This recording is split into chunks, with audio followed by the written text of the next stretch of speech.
Tanti saluti a voi tutti, chers amis de Radio Corse International et de Télépaèse, vous qui nous suivez tous les matins et tous les jours sur les deux stations.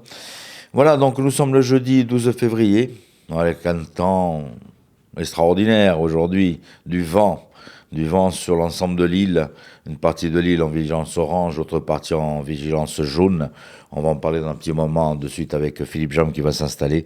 Mais pour l'instant, le générique de notre matinale. Bonjour, salut à tous.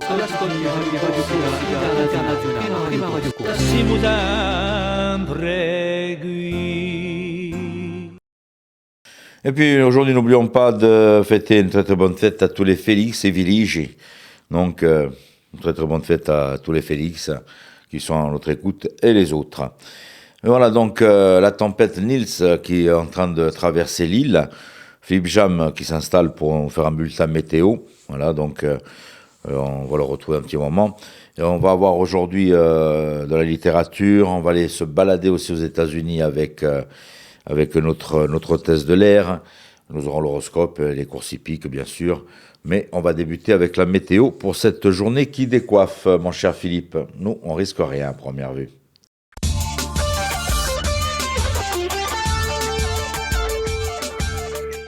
Bonjour Auguste, bonjour à toutes et bonjour à tous. C'est vrai que vu le poids, si on risque rien, Auguste, les éclaircies seront assez larges sur la partie orientale de l'île aujourd'hui, alors que l'ouest et l'intérieur de l'île sera le plus souvent sous les nuages, avec même des averses et de la neige à partir de 1400 mètres. Le vent va donc souffler très très fort aujourd'hui. Le Beach atteindra jusqu'à 160 à 190 km/h dans le Cap Corse.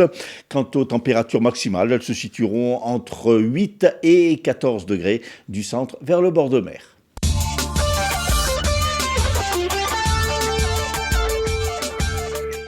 Le vent à la une de l'actualité, donc ce jeudi, une nouvelle vigilance orange pour vent violent entrera en vigueur à 10h et se prolongera jusqu'à 23h59. Météo France annonce également une vigilance météorologique de niveau jaune, situation à surveiller pour le paramètre vague submersion à partir de midi et jusqu'à la fin de cette journée de jeudi. Des rafales comprises entre 100 et 120 km/h sont attendues sur la région bastiaise, la Balagne, la plaine orientale et le centre Corse. Dans le Cap Corse, les pointes les plus violentes pourraient atteindre 160 à 190 km/h. En raison de cet épisode de vent violent, des perturbations importantes vont affecter le réseau des transports aujourd'hui. Concernant le trafic maritime, l'ensemble des liaisons maritimes à destination ou au départ des ports de Haute-Corse est annulé. Concernant le trafic aérien, tous les vols à destination et au départ de Calvi sont annulés. Les liaisons entre l'aéroport de Paris-Orly et celui de Bastia-Poretta sont également annulées pour la matinée. Les vols programmés au départ de Bastia cet après-midi sont pour l'heure suspendus dans l'attente d'une décision qui interviendra en fin de matinée. Concernant le trafic ferroviaire, pas de problème, les circulations seront assurées par les CFC. Concernant les transports scolaires et interurbains, plusieurs lignes ne seront pas assurées tout au long de cette journée de jeudi, a annoncé hier la collectivité de Corse. Par ailleurs, le lycée Diocante de Casabianca à Bastia a annulé les épreuves écrites et orales du bac blanc de première et terminale, ainsi que les présentations des spécialités des secondes. Aujourd'hui, la préfecture de la Haute-Corse appelle la population à la plus grande vigilance. Au chapitre social, la grève des urgences se poursuit à l'hôpital d'Ajaccio, dans le hall d'accueil qui est occupé. Une réunion est prévue ce jeudi entre des médecins des différents services afin d'apporter des solutions concrètes aux problèmes. Les urgentistes dénoncent notamment le manque de lits et des problèmes d'organisation. De son côté, le collectif des brancardiers occupe toujours une salle des locaux de l'ARS à Ajaccio. Il réclame le départ du directeur de l'hôpital afin de mettre fin au conflit. Alors qu'il a été inauguré samedi, le nouveau conservatoire de musique d'Ajaccio, le conservatoire Henri Tomasi, n'est toujours pas accessible, ni aux professeurs ni aux élèves. Face à cette situation, le STC est monté au créneau hier et demande des explications aux autorités, à la collectivité et à la ville. À l'origine de ce retard, un différend qui existerait, un différend financier entre la ville et la collectivité de Corse. Le STC a d'ailleurs pointé hier l'absence des élus de la collectivité lors de l'inauguration de samedi. Le syndicat dénonce un manque de respect et souhaite une rapide reprise des activités du conservatoire. Les lauréats des trophées Impact de la Fondation du patrimoine ont été désignés hier et dans la catégorie prévention et sauvetage, le couvent San Francesco d'Orezza à Piedigroce a obtenu 250 000 euros pour les frais de sa rénovation. Le Bonjour projet à de tous, restauration ce du jeudi, site dans par les la beaucoup du collectivité jour, de nous serons Corse sur comprend l'hippodrome de plusieurs Cagnes-sur-Mer. phases. Une mise On va en démarrer avec sécurité le de la quintet, je structure, vais la mettre en tête le numéro restauration 12, des Indigo de éléments Fontaine. architecturaux et des Passons à la décors seconde et un course, le aménagement 10 pour Koala l'accueil du devrait lutter public pour avec la la création victoire, d'un parcours tout comme dans la immersif troisième, le numéro permettant 7, aux visiteurs de Nadir. découvrir Bon jeu l'histoire à du site en tous. toute sécurité. Dirigeants du Sporting, socios et supporters se sont rencontrés hier soir au stade Armand Cesari pour évoquer la situation du club, bien délicate, puisque le Sporting est dernier de son championnat de Ligue 2. Si les supporters ont écouté patiemment les explications données par le président Ferrandi, la colère et l'exaspération sont vite montées dans le camp des supporters turquini qui ont pointé un recrutement désastreux ou encore le manque d'implication de certains joueurs. Pour les dirigeants, il y a un frein à domicile qu'il faut faire sauter. La réponse, eh bien, ce sera sur le terrain lundi soir à l'occasion de la venue du leader 3.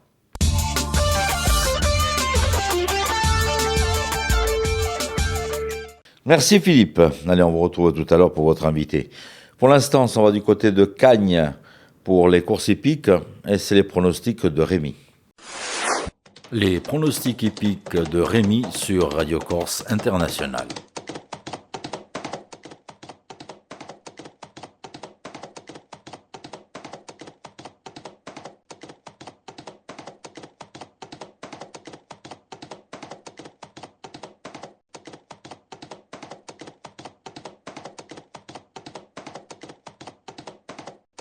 Voilà, en espérant qu'il n'y ait pas trop de vent sur la région de Cagnes, de Nice, donc pour ces courses hippiques du jour. On va poursuivre cette fois-ci avec l'horoscope. Là, il n'y a pas de souci. On retrouve Paxi pour l'horoscope de ce jeudi.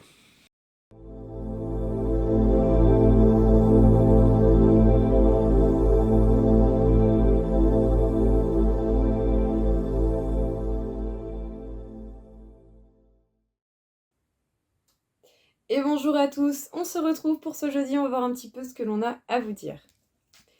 Les béliers, votre situation sentimentale pourrait être impactée par de la jalousie, de l'envie de la part d'autres personnes, peut-être même que certains pourraient essayer de vous mettre la malchance ou le mauvais œil. Pensez à vous protéger, faites attention à vous et à la personne que vous aimez. Les taureaux, vous savez déjà exactement ce que vous devez faire si vous voulez avoir du calme et de la paix à titre personnel. Vous devez préserver votre paix intérieure de la manière des manières qui vous correspond. Les gémeaux, même si vous avez des bonnes nouvelles aujourd'hui, celles-ci ne vont pas avoir une valeur très très grande parce que peut-être que pour l'instant vous n'avez pas le moral ou quelque chose dans ce genre-là.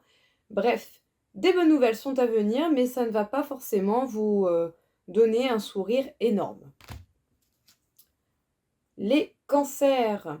Vous pouvez ressentir des douleurs physiques au niveau de votre corps et il est fort probable que si vous vous permettez de réfléchir un petit peu, vous trouvez les causes de ces souffrances ou de ces peines. Les lions, vous avez besoin de vous ancrer, de faire preuve de pragmatisme sur certaines choses, surtout si vous rencontrez des situations que vous avez déjà connues, des schémas répétitifs. Prêtez attention à cela, essayez de faire la différence. Les vierges, vous allez avoir des choix importants à faire par rapport à vos proches ou à votre famille. Pesez bien le pour et le contre pour voir ce qui sera le plus adapté comme décision. Les balances, vous êtes très intuitif, vous avez une très bonne observation et ça va jouer en votre faveur. Ça vous permet de ne pas nier la réalité et d'avoir des actions qui sont cohérentes avec ce que vous vivez. Les scorpions, il va falloir accepter le fait que certaines personnes peuvent avoir des avis opposés aux vôtres ou peut-être porter des jugements bons ou mauvais sur votre personne, votre situation ou votre travail. Cela ne dépend pas de vous, ne vous prenez pas la tête avec ça. Les sagittaires, il est possible que vous ayez rencontré des difficultés sentimentales au niveau du mois de janvier, et que cela vous peine encore aujourd'hui. Prenez le temps qui sera nécessaire pour laisser le passé au passé. Les Capricornes, vous n'allez pas avoir l'esprit clair, vous allez avoir du mal à vous positionner et à faire des choix. Prenez le temps qui sera nécessaire pour faire cela. Les Verseaux, vous allez chercher à protéger votre bonheur et votre bien-être. Faites juste attention à ne pas faire preuve de maladresse. Et enfin, les Poissons. Il va y avoir une phase d'observation avant de ressentir de la liberté et de la légèreté. Prenez patience, ça ne saurait tarder. Voilà tout le monde, je vous souhaite à tous une très très belle journée et je vous dis à bientôt.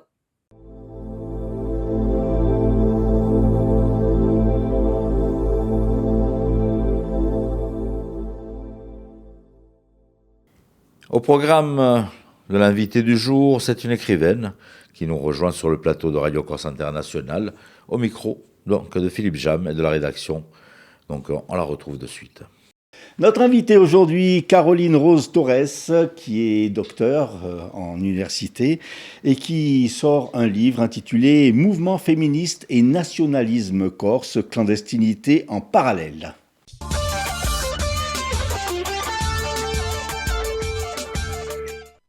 Caroline, bonjour. Bonjour. Tout d'abord, un petit mot sur votre cursus. Alors, un cursus un peu long, puisque vous êtes docteur en anthropologie. Je suis docteur en anthropologie, ça c'est l'arrivée. Voilà, c'est l'arrivée. Au départ, en fait, j'ai étudié en même temps la psychanalyse et j'ai fait un premier master en anthropologie. Et j'ai continué, tant qu'à faire. J'ai fait un deuxième master, cette fois-ci en sciences politiques, à Sciences Po Paris. J'étais allée à Paris pour justement les études supérieures. Et enfin, en Corse, donc, j'ai fait mon doctorat en anthropologie qui porte sur l'anthropologie du genre. Qu'est-ce qui vous a donné envie de plonger dans ces études, dans ces recherches? En fait, c'est depuis toute petite, j'ai toujours eu beaucoup de questions sur l'être humain et j'ai pas toujours trouvé les réponses satisfaisantes. Donc, je suis allée creuser toujours un peu plus loin, puis je me suis arrêtée il y a pas longtemps finalement. Et encore, si je me suis vraiment arrêtée. Alors, vous êtes donc docteur en anthropologie du genre. Qu'est-ce que c'est exactement, l'anthropologie du genre? Alors, l'anthropologie, donc, c'est la science qui traite de l'être humain. Il y a différentes branches dans l'anthropologie, et notamment celle de l'anthropologie du genre, qui consiste à travailler sur les représentations qu'ont les différentes populations dans le monde quant au masculin et au féminin, puisqu'en fait, c'est la toute première différence qu'a notée l'être humain dans la nature, en observant le monde, les autres animaux, etc., c'est qu'il y avait des mâles et des femelles. Et à partir de là, l'être humain a construit la culture en fonction de ces différences-là, notamment. Donc il a divisé le monde entre ce qui relève du féminin, ce qui relève du masculin, jusqu'à nos jours où ces divisions sont toujours opérantes. Alors ce livre, Mouvement féministe et nationalisme corse, clandestinité en parallèle, en fait c'est un résumé... De votre thèse de doctorat, c'est ça? C'est qui vous a pris pas mal d'années. Ah oui, la thèse qui a duré 7 ans.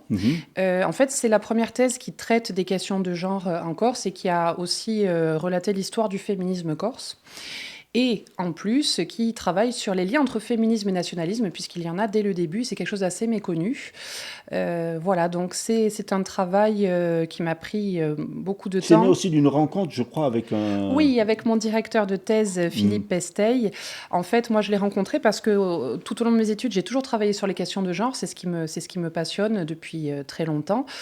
Et je suis allée le voir comme ça, un petit peu au hasard, en lui disant, mais voilà, moi j'ai un master en anthropologie, j'aimerais continuer mes recherches, je travaille sur les questions de genre, et je me suis rendu compte que j'ai pas trouvé de livre vraiment en Corse qui traite complètement de ce sujet, donc j'aimerais bien travailler là-dessus. Et c'est lui qui m'a montré en fait que justement, les questions féministes en Corse, elles s'articulent toujours, en tout cas pour le XXe siècle, avec les questions nationalistes. Et justement, vous dites que les premières féministes corses, en fait, étaient des nationalistes. Oui, elles se revendiquaient à la fois du féminisme, du nationalisme et du socialisme. Elles se revendiquaient de ces trois pans-là. Un mouvement qui est parti de Paris? Oui, les toutes premières École Zéro, ce sont des femmes corses qui partent sur le continent, notamment à Paris, et qui là-bas se rencontrent dans des lieux de sociabilité corse comme à Issy-les-Moulineaux. Et elles vont se rendre compte qu'elles ont des revendications un petit peu similaires. Et c'est de là que démarre ce tout premier groupe féministe, mais qui est essentiellement basé à Paris. Elles reviennent l'été en Corse, etc., pendant les vacances. Mais c'est vrai qu'il ne va pas s'implanter durablement en Corse. Alors, féministe, justement, parce que ces femmes, elles se sentaient un peu étouffées ici en Corse? Oui, en fait, la plupart d'entre elles, elles ont quand même des trajectoires qui se ressemblent. Et même dans les groupes suivants, elles notent quand même qu'en Corse, elles sont, mais comme plein d'autres femmes dans le monde, hein, elles se sentent un peu doublement victimes de domination, c'est-à-dire qu'on leur demande souvent de s'occuper de leurs petits frères, leurs petites sœurs, elles s'occupent de la maison, un peu du jardin, etc. Elles ont beaucoup de tâches, elles ne se sentent pas libres, elles ont envie de vivre leur vie, elles n'ont souvent pas le droit de fréquenter, hein, dans les années 60-70, hein, pour les filles c'est encore très restreint, la liberté de mouvement, etc. Donc elles se sentent un peu étouffées et elles décident de partir pour vivre pleinement leur vie. Et donc là, elles se rencontrent et elles créent ce mouvement féministe. Puisqu'elles se rendent compte qu'elles ont vécu sensiblement les mêmes choses. Alors c'est un livre qui est très étoffé, même si c'est un extrait de votre thèse. Il y a plusieurs chapitres, c'est ça ? Oui, il y a plusieurs chapitres qui traitent à la fois de la Corse d'un point de vue anthropologique, des grands schémas qu'on y retrouve, et puis vraiment plus spécifiquement donc comment le nationalisme regarde les femmes et quelle est la place des femmes dans le nationalisme, comment elles s'en revendiquent, etc. Alors c'est un pan de l'histoire insulaire qui est assez méconnu en fait. Oui, complètement, même très très méconnu. Comme je vous disais, c'est la première thèse qui a porté sur cette thématique. Elle a commencé en 2016, donc jusque-là, déjà c'est un fait parlant en soi que jusque-là, il n'y ait pas eu de travaux de ce type là-dessus. Et puis, très souvent, ces premiers mouvements féministes, ils ont été oubliés ou ils sont carrément méconnus. Alors c'est un livre qui est sorti il y a quelques temps. Vous avez déjà eu des retours ? Alors, il est sorti le 2 janvier, c'est encore un petit peu tôt. Mais c'est vrai que le retour que j'ai particulièrement apprécié, c'est quand des personnes viennent me dire que la lecture est agréable. Parce qu'une de mes exigences, même en écrivant la thèse, c'était, je voulais que ce soit un savoir qui puisse se diffuser, qui ne reste pas que dans la sphère universitaire. Donc ça, je crois que c'est un des plus beaux compliments qu'on puisse me faire. Alors c'est un livre qui est sorti donc il y a quelques temps. Aujourd'hui, le féminisme, il a évolué ? Oui, il a changé, bien sûr, au XXIe siècle. Il y a toujours eu des courants féministes. On dit le féminisme, comme pour le nationalisme. D'ailleurs, on dit le nationalisme. En fait, évidemment, il y a plusieurs courants différents. Et le féminisme, aujourd'hui, on voit que les revendications sont différentes. Elles ont évolué. Et puis, il y a carrément des courants féministes qui sont un petit peu en conflit par rapport à certaines d'entre elles. Vous avez déjà eu des retours de mouvements féministes par rapport à ce livre ou pas ? Non, pas encore. Je les attends. Alors, vous êtes donc docteur en anthropologie, mais vous êtes également chef d'entreprise. Oui. CQFD. Alors, qu'est-ce que CQFD ? CQFD, eh bien, c'est pour Conseil, Qualification, Formation et Conférences. Et pas conférences, qu'est-ce que j'ai oublié ? CQFD, le D. Conseil, Qualification, Formation et Découverte. Très important celui-là, justement. Cette entreprise donc, que j'ai créée à l'issue de ma thèse, elle a pour objet de proposer du conseil, des formations, des conférences, de l'animation. Par exemple, j'ai animé la dernière édition du festival Cinelone et j'aurai le plaisir d'animer la prochaine, entre autres événements. Donc, cette structure que j'ai créée, elle a pour but, comme je vous disais pour l'écriture de ma thèse, elle a pour but de diffuser le savoir scientifique dans tous les aspects de la société, en fait, de le rendre accessible à tout le monde. Alors, cette thèse vous a donné envie d'écrire ce livre, bien entendu. Est-ce que ce livre vous a donné envie d'en écrire d'autres ? Tout à fait. Alors, même si c'est quand même c'est une vraie mission d'écrire un livre, mais je suis déjà sur l'écriture de 3 autres et sur des thématiques complètement différentes, parce que j'aime bien toucher à des choses assez différentes. Donc, j'en ai un qui va traiter de l'histoire de Saint-Joseph. Alors, je ne sais pas exactement sous quelle forme. Le quartier de Saint-Joseph à Bastia. Le quartier de Saint-Joseph à Bastia, tout à fait, dans lequel je réside. Qui est un village, en fait. Qui est tout à fait un village, et puis qui a une histoire vraiment singulière, mais qui, pareil, je n'ai pas vraiment retrouvé d'ouvrage qui centralise toute son histoire. Donc là, c'est ce que j'essaie de faire en ce moment, de récupérer un peu les mémoires, notamment des plus anciens qui sont nés, qui ont grandi dans ce quartier. Ça, c'est le premier. Le deuxième, c'est un livre qui va traiter des saisonniers, mais d'hiver. Parce qu'on parle beaucoup des saisonniers d'été. Tout à fait. Voilà, eux, on les connaît plutôt bien. On les voit quand on va au restaurant, quand on les connaît, on les fréquente. Les saisonniers d'hiver, ceux qui travaillent dans l'agriculture, et en particulier ceux qui sont occidentaux, ceux qu'on ne connaît absolument pas. Là, parce qu'on parle souvent des saisonniers, les Maghrébins qui viennent pour les clémentines, mais il y a d'autres communautés. Il y a une autre population qui est beaucoup plus restreinte, mais qui existe aussi, et je la trouve très intéressante parce qu'encore une fois, elle est tout à fait invisible, et elle a un mode de vie bien particulier. Donc, je suis aussi en train d'enquêter sur ce sujet-là. Et le troisième et dernier, qui n'a absolument rien à voir avec la Corse, parce que, voilà, comme je vous disais, j'aime toucher à tout. Eh bien, en fait, tout simplement, je suis repartie de mes films un peu emblématiques d'enfance, ceux qui m'ont fait rêver. Donc, par exemple, tous les films autour un peu de la science-fiction, du fantastique, donc Star Wars, Le Seigneur des Anneaux, Indiana Jones. Oui. Voilà, tous ces films très emblématiques d'une époque. qui m'ont vraiment fait rêver. Et j'essaie de trouver, en fait, j'ai l'impression qu'ils nous disent tous un peu la même chose, une espèce de sagesse sur l'être humain. Et j'essaie de décoder ce qu'ils nous font passer et ce qui fait aussi, je pense, qu'on les aime autant. Vous avez déjà une date de sortie à peu près de ces livres ? Pas du tout. Pas encore. Pas du tout. Là, je suis en plein travail. Donc, rien n'est fixé. Alors, on rappelle ce livre, Mouvement féministe et nationalisme corse, clandestinité en parallèle. C'est aux éditions Cerf. C'est ça. Merci beaucoup, Caroline. Merci à vous.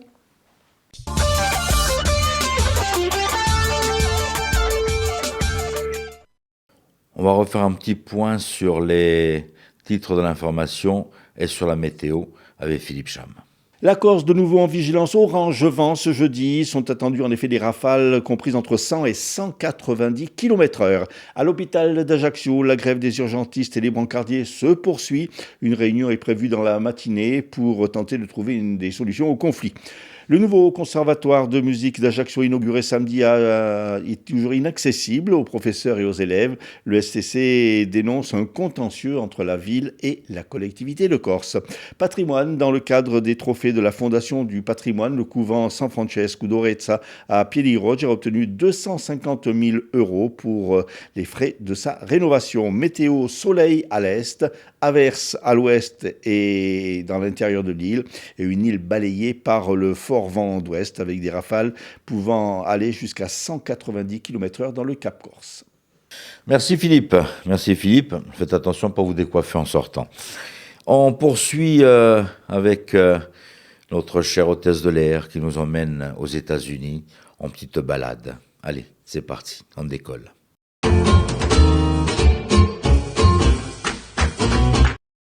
Et bonjour, bienvenue dans notre chronique en roue libre, la première de l'année 2026. Et pour autant, on n'a pas pris de bonnes résolutions et on continue notre voyage aux États-Unis à la découverte des grandes villes du pays.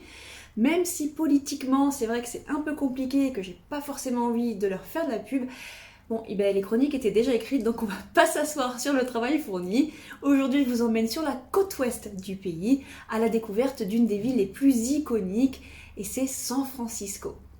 Et il y a tellement de choses à dire sur cette ville, elle est tellement riche, tellement plurielle, que j'ai décidé de diviser cet épisode en 3 parties. Sans plus attendre, voici l'épisode 1, San Francisco, une ville qui donne le vertige. Et franchement, qui ne connaît pas San Francisco ? Même si on n'y a jamais mis un pied, on a tous son image de carte postale en tête. Le Golden Gate Bridge, les maisons victoriennes colorées, ses rues en pente raide, et la brume tellement incontournable que ses habitants lui ont même donné un surnom, Carl the Fog. Et pour commencer, un peu d'histoire géo. San Francisco, c'est une presqu'île entourée par la baie d'un côté et l'océan Pacifique de l'autre. La ville repose sur 43 collines, ce qui n'a pas empêché son urbaniste de quadriller les rues au cordeau, comme partout ailleurs aux États-Unis, sans tenir compte du terrain.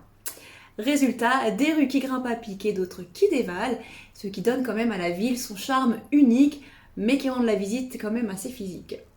À l'origine, San Francisco n'était qu'un petit village de pêcheurs, mais tout a basculé en 1848 avec la découverte d'or en Californie. La ruée qui s'ensuivit a propulsé le hameau en une ville en pleine effervescence, et en quelques années, sa population passa de quelques centaines d'habitants à plus de 25 000. Parmi ceux qui affluèrent, des milliers d'immigrés chinois, d'abord attirés par l'or, puis employés pour construire le chemin de fer transcontinental. Leur présence marqua profondément l'histoire et l'identité de la ville, donnant naissance à la plus grande Chinatown d'Amérique. C'est aussi dans ce tourbillon qu'un certain Lévi-Strauss inventa une toile solide pour résister aux travaux des chercheurs d'or. C'est ainsi qu'est né le fameux blue jean qu'on porte encore tous aujourd'hui. Mais en 1906, un violent tremblement de terre suivi d'un gigantesque incendie ravagea San Francisco, bâti presque entièrement en bois. La reconstruction lança un grand débat. Fallait-il abandonner le quadrillage initial jugé trop rigide pour une ville de collines ou le conserver ? La ville ayant été quasiment rasée, on décida, histoire de la rebâtir rapidement, de tout refaire à l'identique, ce qui donna définitivement à San Francisco son allure unique. Et puisque San Francisco, c'est une ville qui donne le vertige, une fois n'est pas coutume, je vous propose de suivre quartier par quartier la caméra d'Alfred Hitchcock dans un des films qui capture mieux que n'importe quel autre l'âme et la beauté de la ville, Vertigo, Sueur froide en version française. Plus qu'un chef-d'œuvre du suspense, c'est une véritable déclaration d'amour à la ville qui joue presque un personnage à part entière, à la fois envoûtante, mystérieuse et un peu inquiétante. Une carte postale en clair-obscur où chaque lieu semble chargé de secrets. Dans une des premières scènes, Hitchcock fait passer sa protagoniste Madeleine, jouée par l'une de ses actrices fétiches Kim Novak, par Mission Dolores. Sa vieille église espagnole et surtout son minuscule cimetière attenant avec ses tombes penchées racontent les origines de la ville. Mais aujourd'hui, le quartier bien plus vivant est surtout connu pour ses fresques murales. Une véritable galerie à ciel ouvert où chaque mur raconte une histoire de lutte ou d'identité. Parmi elles, la plus impressionnante reste le Women's Building, recouvert d'une fresque monumentale célébrant des figures féminines du monde entier. Des couleurs éclatantes, des visages puissants, l'art ici n'est pas qu'ornement, il est revendication. Quelques plans plus loin, Madeleine s'arrête au musée de la Légion d'honneur, fascinée par le portrait d'une certaine Carlota Valdés, figure mystérieuse du passé. Puis direction le Palace of Fine Arts où elle contemple le bassin, immobile comme suspendu dans une autre époque. Hitchcock nous conduit ensuite à Fort Point, dans une des scènes les plus marquantes du film, où Madeleine se jette dans la baie. Elle est repêchée par Scotty, un détective privé qui la file depuis le début, joué par James Stewart. Il la ramène dans son appartement, qui existe d'ailleurs toujours au 900 Lombard Street, cette fameuse rue si raide qu'on a dû la faire zigzaguer. Et c'est depuis ses fenêtres ou son entrée que l'on aperçoit tout au long du film la Coit Tower, cette curieuse tour blanche en forme de lance à incendie. Elle a été financée par Lily Hitchcock Coit et n'ont aucun rapport avec Alfred ni avec autre chose d'ailleurs, et cette grande femme des pompiers a légué sa fortune à la ville pour l'embellir. Résultat, une tour hommage qui est devenue l'un des symboles de la ville. Pour y accéder, le mieux reste les Filbert Steps, des escaliers en bois bordés de jardins où vivent carrément des perroquets sauvages, en plein San Francisco. Une balade insolite et assez magique, suspendue au-dessus de la ville, loin de son tumulte. Quelques jours plus tard, Scotty emmène Madeleine à Muir Woods, une forêt de redwoods, ces séquoias côtiers géants parmi les plus hauts du monde. Lumière tamisée, troncs millénaires, silence mystique, un lieu où l'on peut encore se promener, protégé depuis plus d'un siècle. Et pour y aller, il faut traverser le Golden Gate Bridge. Et là, difficile d'y échapper, c'est l'image la plus iconique de San Francisco. Alors petite précision, il n'est pas rouge, il est orange international, une teinte choisie pour mieux résister au brouillard et au vent, et surtout pour rester visible des bateaux qui entrent dans la baie. On l'a vu trembler, exploser, s'écrouler 1000 fois à l'écran, preuve qu'ici même un monument peut devenir acteur. Dans X-Men, l'affrontement final, Magneto le déplace carrément pour faire passer son armée de mutants. Dans La planète des singes et les origines, la dernière bataille entre primates et humains s'y joue. Et en 1978, Christopher Reeve, le vrai Superman, sauve un bus scolaire prêt à basculer. Et puisque ce pont est une star, autant le vivre en vrai. Le traverser à vélo est une expérience incontournable. La vue sur la ville, la brume qui s'accroche au câble, le vent sur le visage, c'est à la fois sportif et bucolique. De l'autre côté, on arrive à Sausalito, un petit port coloré au charme méditerranéen, parfait pour faire une pause en terrasse ou flâner dans ses boutiques.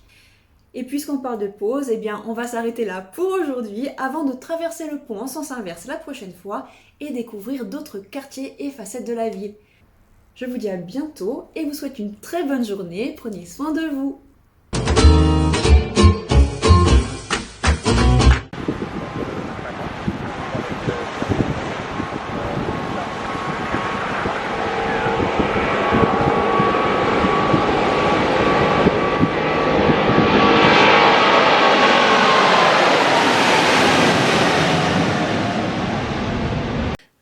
Voilà, Marie-Pierre est repartie. Elle a redécollé. On la retrouvera bien sûr avec d'autres belles aventures. Un grand merci d'avoir passé ce petit moment en notre compagnie sur Télépaèse, sur Radio Corse International. On vous souhaite de passer une bonne journée, même si on est en pleine tempête. Soyez surtout très très prudents sur les routes. Voilà. Ci vediamo domani. Tenete forte. Bonjour, salut à tous.